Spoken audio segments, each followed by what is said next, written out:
So I assume it's your first NFL owners meetings? That's right. Yeah. I think you said to me that you had been once before, no? I've been on this property once before, but not to the owners' meetings. What do you think? Oh, something else. Yeah. The first meetings I was in yesterday with all the head coaches and the GMs, that was pretty surreal. It was cool. I was going to say, it was a special moment for you, I would assume, being alongside guys that you've either worked for or have looked up to. Oh, absolutely. I have a lot of respect for all these owners, the head coaches, the GMs. It's really a who's who of the NFL. Ben, I don't want to be dramatic here, but a little about me. I'm a born, raised Chicago kid, been a Bears season ticket holder since I was 4. My godfather left the tickets in his will for me, and he had them at Wrigley. So I know the impact that you are having on Bears fans, like my dad and my godfather. Has it hit you? I mean, I don't want to be dramatic, but what's it been like the last 2.5 months since you got the job? Well, listen, I've just been solely focused on getting the coaching staff right, on free agency, on the draft. Each day is its own task and it has its own challenges and problems right now. And that's what we're looking to attack from the top down with George, with Kevin, with Ryan. I feel strongly about working with them. I've got to know them really well over the last 2.5 months now.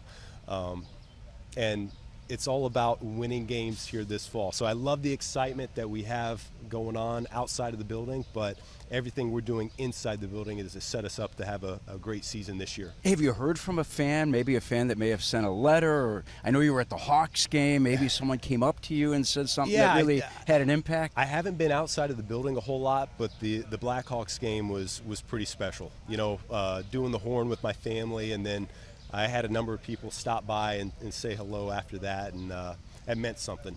Yeah, it looked like her daughter had a good time with it too. I think we got a Blackhawks fan for life. She told me after I let her know that we were going to Chicago. She's like, "Daddy, I don't think they have cheerleaders there." I was like, "That's right, hon. You're gonna be the main cheerleader," and so she's all about it. She's done a great job. Yeah. That's for sure. I had a chance, Stan Miller and I, voice of the Lions, do a show on the Fox network every Tuesday, and he and I had a chance to chat yesterday. And I said, Dan, you knew Ben, he was there for 6 seasons. Tell me why Bears fans are going to love this guy. And he said, because he's intense. And I said, it's a match made in heaven, because Bears fans are intense. You feel that way? Yeah, I do. Listen, I'm passionate about what I do. I love what I do. And I love who I do it with as well. So, like I said, we got this coaching staff. It's wired exactly like we wanted to do. Feel strongly about the players we brought into the building as well. And I do think, you can win and lose games based on how hard you're playing. You can play harder than your opponent in this league and win ball games. Even though the parity is such that everything's close. And so that's where the intensity, the attitude with which we play, the speed with which we play, it's all really important down in and down out. Yeah, you told these guys, listen, you're going to work hard. I assume you've talked to most of the players by now. Has there been an overriding theme that they've given you back when you've looked for input from them? Yeah, I've got a good sense of the guys I have had a chance to sit down and meet with, just where things might not have been quite as good as it could have been over the last few years. And so those are areas we're looking to improve. And listen, each year's different, each team's different, each coaching staff's different. So we're going to have plenty of challenges and issues that arise over the course of the spring, training camp, and the season that we'll look to work through. But that's also what makes it fun. And I think we're going to have a great version of this team where they're receptive to coaching and they want to get coached hard. They want to win games. Obviously, the relationship with Caleb is so important for you and for this franchise. You've seen him on tape. He came to your introductory press conference. You've talked to him. Why is this relationship with you and he going to work? Well, I think it starts with trust, first and foremost. I've been able to admire him from afar now for over a year. Plenty of crossover tape, and then I've been able to study his tape since I got into the building, and he's told me the same thing. He loved what we did on offense over the last few years in Detroit. And so there's a mutual respect, and to me that's the foundation piece here for how we can best serve each other. It's a partnership. I think he understands that. I'm gonna push the envelope on who he can become as a player, and he's gonna make me a better coach as well.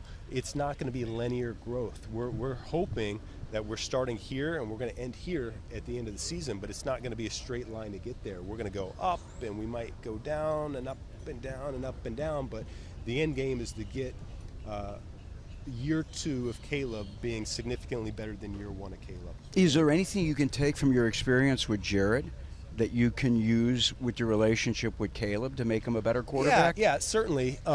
Listen, I'm all about empowering the players out on the field. And it doesn't matter what position you're playing. And I felt like Jared and I had that type of relationship, and hopefully I can foster the same type of relationship with Caleb, where he needs to be able to talk to me and tell me what he likes, what he doesn't like, and he also needs to be receptive to trying some things he maybe hasn't done in his experience before. And so there's a healthy balance there, and I'm really looking forward to seeing where that goes. All right, help me understand. I know that you guys can have a camp since you're a first-year head coach now, starting on April 7th, if I'm not mistaken.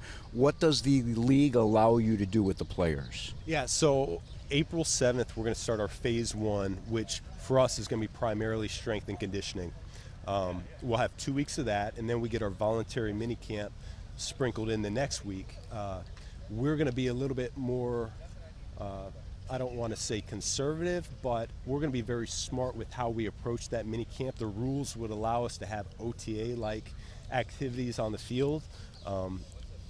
It might not be the smartest thing for us to go straight from the weight room to going that high of intense football activities. So we're gonna have a nice balance there to transition us from phase 1 into the voluntary mini camp into phase 2, where we are able to go on the field and have more meeting time with the players, and then finally we'll hit our OTAs and our mandatory mini camp there end of May going into June. All right, let me talk about the draft quickly. I know you guys have the 10th pick today. Is it easier after the moves that you guys made? Is it easier to prepare for that 10th pick knowing that you can get the best player available instead of drafting for need? Yeah, listen, I think we have a lot of flexibility when it comes to that pick. I said it to somebody earlier today. Ryan, Ian, Jeff King, myself, Dennis Allen, Declan Doyle, we spent some time over the last couple of weeks, just us in a room watching some of the top draft picks potentially, and how we liked them, how we viewed them. And so we feel like there's going to be a lot of good players available with that number 10 pick. And honestly, right now, I couldn't tell you if it's going to be offense, if it's going to be defense. There's a lot of candidates in mind right now that could help us. The moves we made in free agency, I feel like really helped us be flexible to where we don't have to pick necessarily a certain position at that spot. But someone told me to expect the unexpected from Ben Johnson, and that he may go out and get a running back or tight end. Is 10 too early for a kicker? Is that too? No, I'm just kidding. But yeah, we could do some fun things there with number 10. Crazy for me to think that of those first 4 picks out of the first 72 in the entire draft, you can find 3 starters? That's the hope. Yeah, that's the hope. Listen, there's going to be competition, so I can't say as we pick a player that he's necessarily going to win a job. He's got to go earn that job. But yeah, you would like to think that whether it's this year or years from now, that these players that we're picking in day 1 and day 2 will be starters for us. All the moves so far, how excited are you about all of them? Oh, yeah. Listen. You guys have really set yourselves up. Yeah, the game's won and lost in the trenches, and Ryan acknowledges that, I acknowledge that, and I think the moves that we've made as an organization acknowledge that as well. All right, final question for you. Have you run into Matt LaFleur, and did he give you a hard time? I did run into him. We had a cordial handshake, and game's on. Game on, right? Yeah, all right, right. I love it. Yeah. Thanks so much. Thank you.